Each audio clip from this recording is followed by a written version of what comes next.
Good evening. Been a while since I've been up here. Yesterday I woke up with no voice, so hopefully it'll hold out. The topic I've chose to speak on tonight is the first step to becoming a better husband.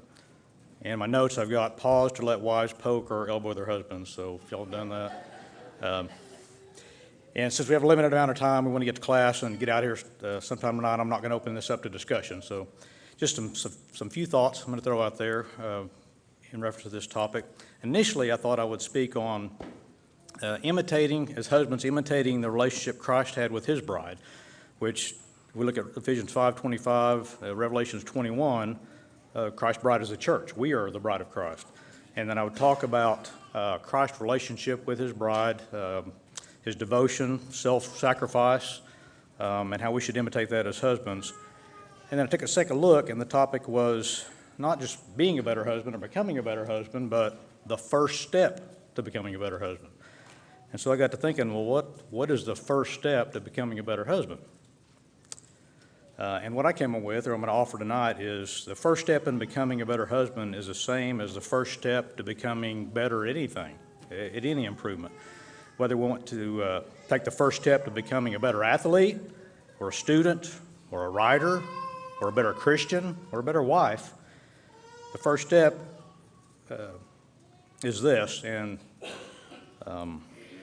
in honor of the recent elections and the politicians' answer here, I'm going to say it's got two parts. I'm going to kind of straddle the fence here, but I think the answer here has two parts to it. The first one being we have a recognition or self-awareness that where we are is some distance or separation from where we want to be.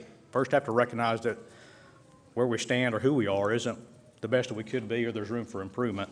And coupled with that is we have to have a desire or motivation to bridge that gap, to become better, to put some effort into improving ourselves, kind of a point A to point B kind of thing.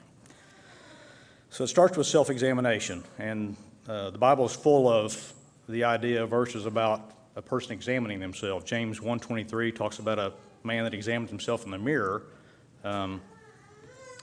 to get a look at where he is, self-examination there. 1 Corinthians 13:5 says to examine ourselves, and Lamentations 3:40, just to name a few, tells us to let us test and examine our ways.